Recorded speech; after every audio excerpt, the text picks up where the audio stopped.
Nadia, so sorry. My connection, I think it was my connection. It just failed No on me. problem. No problem. On me. All right. Last was about the challenges that you were thinking you were going to face in the next 5 years, but you mentioned that it also depends on the industry to come. So Yes. can you continue? Yeah. I guess last time I was talking about the other challenge, the second point. I think the Yeah, the second second point is actually not only from the I guess from the regulation, it would get better in the next 5 years with the government supporting the tech sector to grow. I think the second problem that we might face is actually other maybe from the talent perspective that we can see that. one. Maybe in the couple years, because in Indonesia we see that especially like compared to India, we in terms of tech talents we are kind of like in shortage compared to India. So in the next 5 years, I'm really hoping from the talents perspective we can actually getting better on that with a lot of tech growing and also a lot of like a lot of like tech boom in Indonesia. I think that kind of can improve also as well in the future. And actually, and that it was I was just discussing about this, and that was actually one of the reasons why I went to MIT, because I think that from the talents perspective, I really want to bring something new to Indonesia and also grow the tech sector in Indonesia. And I see that the trend is going forward. The trend will also go there as well, because a lot of people, a lot of students from Indonesia, they are studying abroad to learn about new technology and bringing it to Indonesia and to develop Indonesian tech sector. So I believe that that would eventually in the next 5 years, it might be a challenge now, it might be a challenge in the next 3 years, but probably in the next 5 or 10 years we can see that that might improve and also significantly improve, because we see that a lot of Indonesian good talents coming back to the country and also have a big dream to improve Indonesia tech landscape. So I think that is a good thing.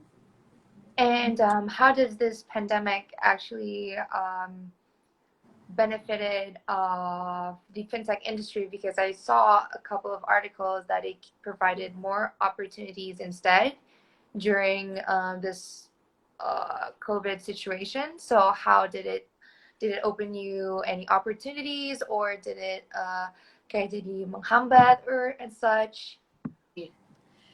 For me, the impact is kind of really funny because theoretically, if you see like at the pandemic, that would affect negatively to the businesses. But Right.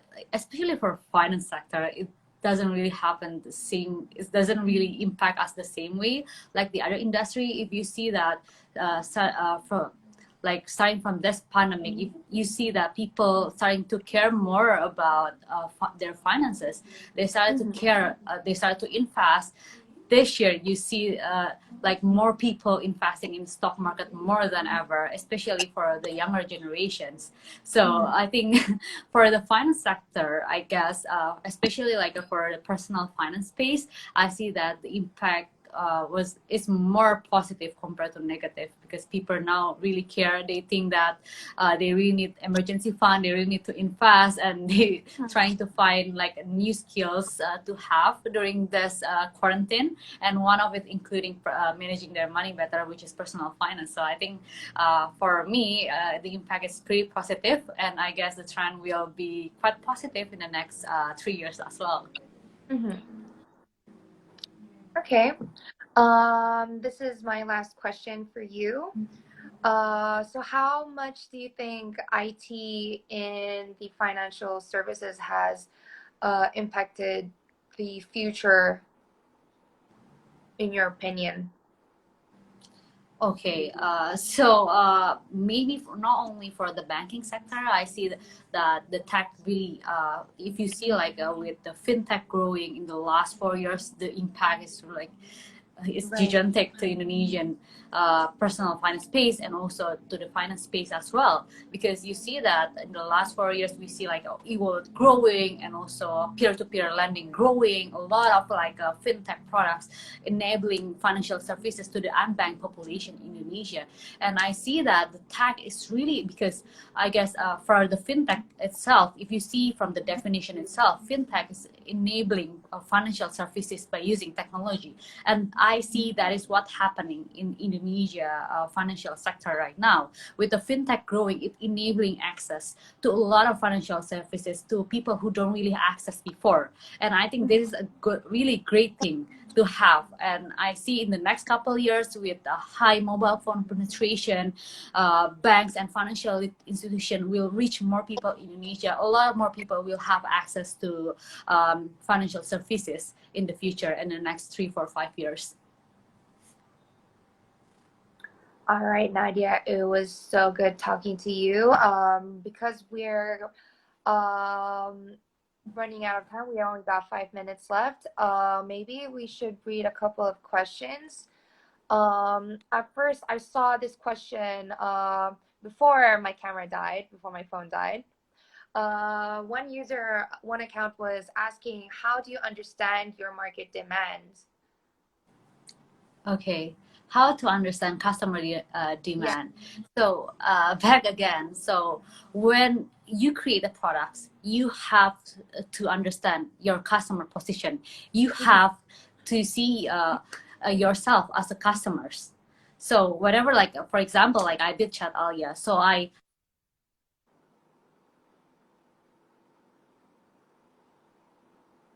okay, sorry. So No. when you build the product, where was I? Yeah. Okay. So I'll try to mix this in Indonesia as well. So when you create a product, kamu benar-benar harus understand from the customer point of view. Jadi harus mikir gimana sih rasanya itu jadi customer, gimana rasanya mereka itu memakai produk tersebut.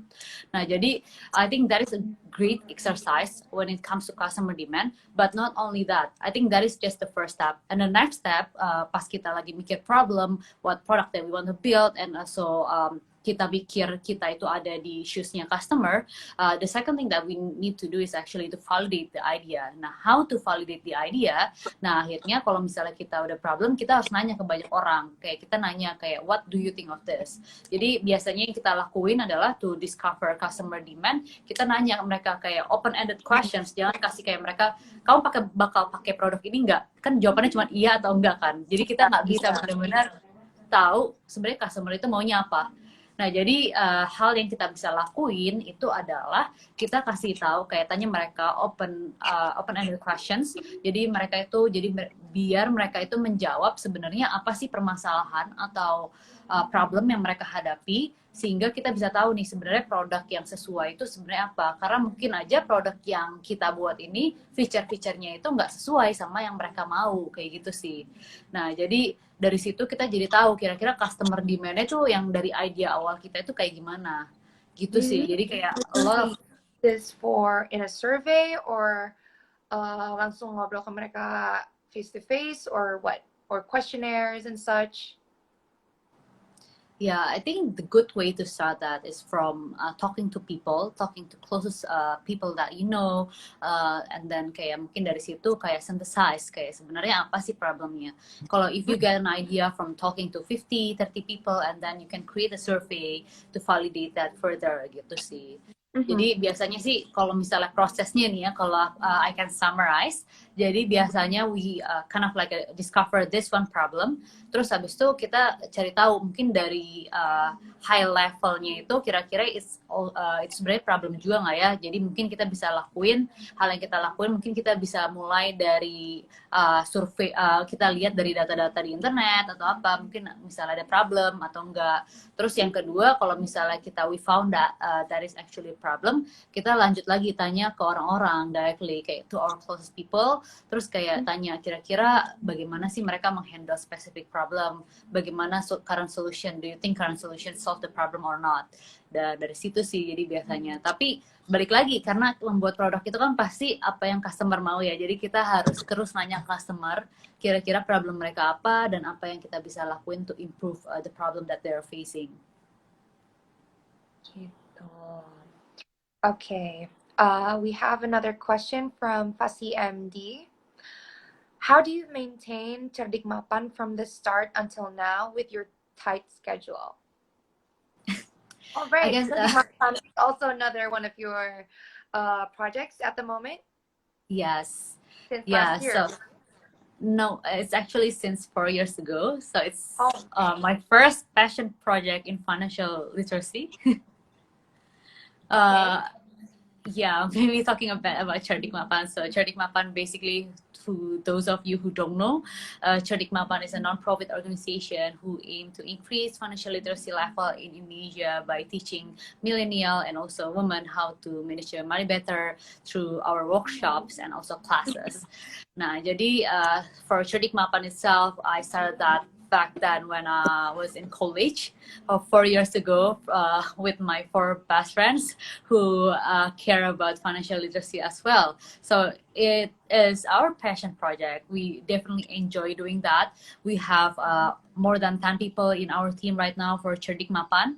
And I guess how I can probably manage my time with the tight schedule and also Cerdik Mapan as well. It's just like whenever you are passionate about something, I guess 24 hours never enough for everyone, but if you are passionate about something, you will make time for it. I guess that is the simplest answer that I can give. But another than that, for Cerdik Mapan, other than I'm passionate about it, I have also great teammates who can help me as well, and they're as passionate as I am about financial literacy. So I guess that definitely helped when it comes to managing my time, and also some of the works as a leader, I always delegate like important jobs to my teammates as well, so they feel that they're involved and also they can make impact through Cerdik Mapan as well. So I guess that's how I manage my time. I see. So that's the answer to your question untuk Fasi MD. Maybe anyone currently at live wants to ask further questions? There were a couple before this, before my phone died. Yep. But I can see.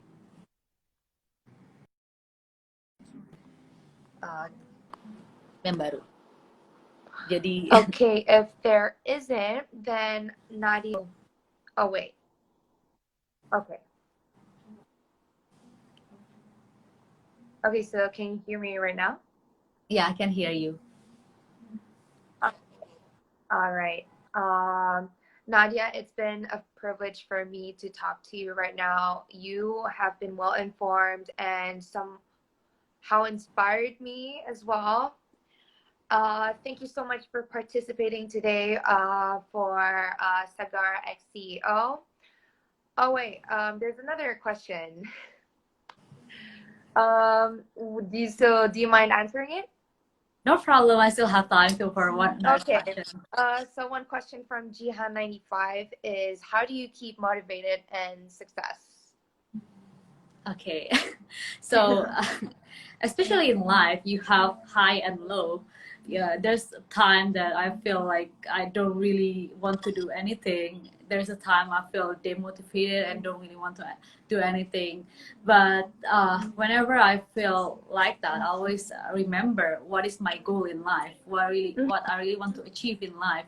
And also I have this I have this exercise called Grandpa Task. So whenever I want to build something or start something or feel demotivated, I'll always think about this. So if I old enough I'm 70 years old, will I regret if I don't do this? Will I regret if I don't, or probably just doing nothing during my 20s. So I always think about that, and that kind of motivate me again, because I know that if I don't work hard enough, and also I don't work towards my dreams and also my goals, I will regret it if I when I'm old. So I guess that kind of like keep me motivated in life and also keep me doing what I'm doing right now. I guess So that's it's how called I the usually think. grandpapas. Yes, grandpata. So whenever you feel down, just think about when you're old, will you regret this? Will you regret not doing this? So I Mhm. guess that can apply to anything in life. So when you Right. want I to really decide like that. something, just remember the grandpatas. Mhm. Okay. All right. Thank you, Jihan, for the question. Well, that makes us a closing for now. Nadia Amalia, thank you so much for participating. Thank you so much for also introducing Chat Alia to us, and we got to know more about your product and also Jabik Mapan juga. Yeah, after this, I'm just gonna go ahead to Chat Alia's Instagram, and then I'll Yeah, download it in my you iPhone right definitely have now, to actually. try.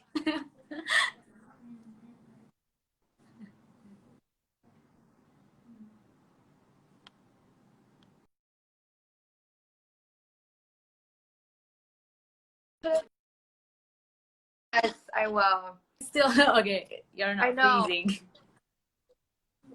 Okay. I know it's my connection.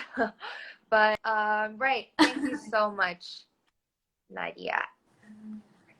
I guess Thank you so much I'll for the invite as well. no problem. We're glad to have you here. I guess I'll talk to you after this. Right. All right. All right. Thank you Thank you so much, so Nadia. much.